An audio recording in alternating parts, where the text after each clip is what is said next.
My name is Linda Syverson Guild, and I live in Bethesda, Maryland. I am honored to have points of entree included in the SAQA exhibition, Upcycle. Entree is defined as the act or manner of entering, with a nod to access or freedom. How often is permission granted to enter, from the Statue of Liberty to doors and windows and every garment we wear? There is always a story, or might say history, linked to anything that has been upcycled. This quilt began as unrelated assemblies that agreed to work together. The base fabric for the dark portions is a shattered silk that came from an obi I found at an estate sale. The width of the silk determined the width of the individual panels in points of entree. I love finding inspiration in unusual places, such as the keys stitched or hanging on the surface. Each possesses the intention to unlock physical or emotional doors. Finally, consider two of the sentiments captured in a line of fortunes that have been hand-stitched to this quilt. Education is not the filling of a pail, but the lighting of a fire. And a handful of patience is worth more than a bushel of brains.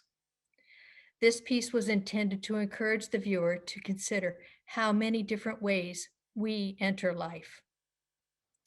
I am an architect by training. My allegiance to an awareness of the world surrounding us is reflected in the following slides. Details of points of entree will sit on the right side of your screen, while the left side will share projects that contributed to or grew from the ideas captured in points of entree. This piece is called In Service to the Public. It is a collection of 4 public buildings from my hometown that all except one, the public library, are still in public use. It's a collage in a manner similar to what Points of Entree does. They both use layers and proportion that overlap one another to weave the texture of the bricks together. If you look at this, you'll see what I'm talking about on the left, whereas there's a detail of comparison on the right in each of the following pictures. My goal when building this piece was to bring a renewed awareness of architecture into the mainstream of thought in my hometown, which was devastated by 7 tornadoes that damaged and destroyed buildings and the creative heart of the community in June of 1980. The following 2 pieces are also part of the series of 9 quilts focusing on the concept rather than, or upcycle rather than destroy. South Locust presents one of the oldest parts of town, including historic buildings, one house from a street that used to be lined with Christmas lights each December, a stone wall you pass as you enter Pier Park, and the Statue of Liberty in the park, donated by the Boy Scouts.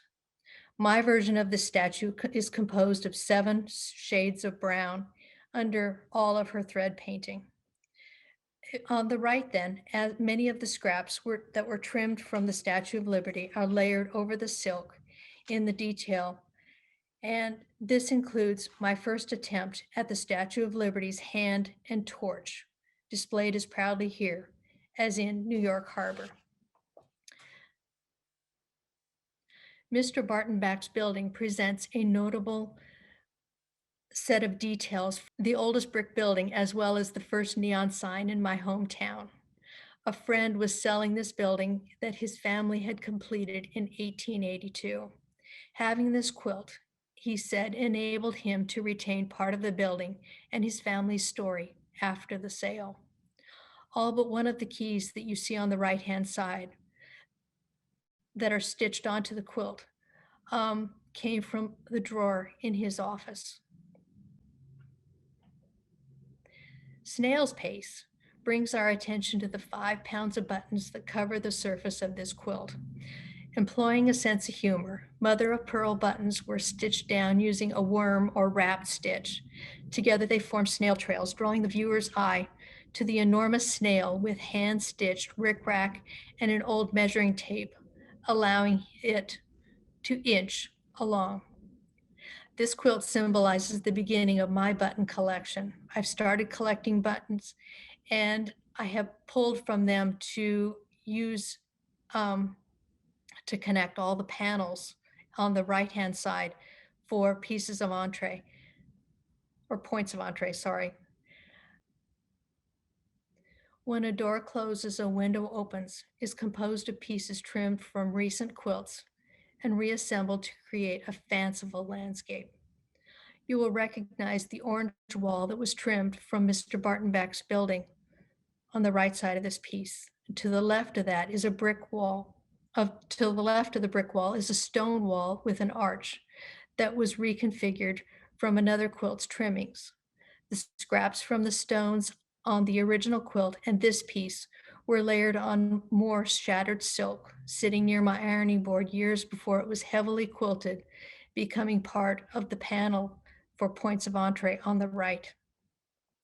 When a door closes and a window opens was in a show and positioned so that when moving through the exhibit, you could see it before entering the room 30 feet away.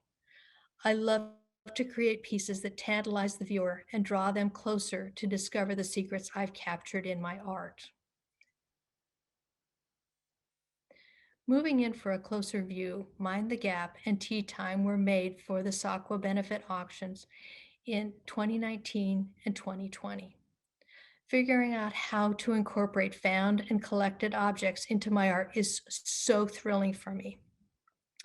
From the unexpected collection of garters to a handful of used tea bags, wooden utensils, and a scallop-edged cafe curtain, these items made the auction quilts the delights that I am pleased to share.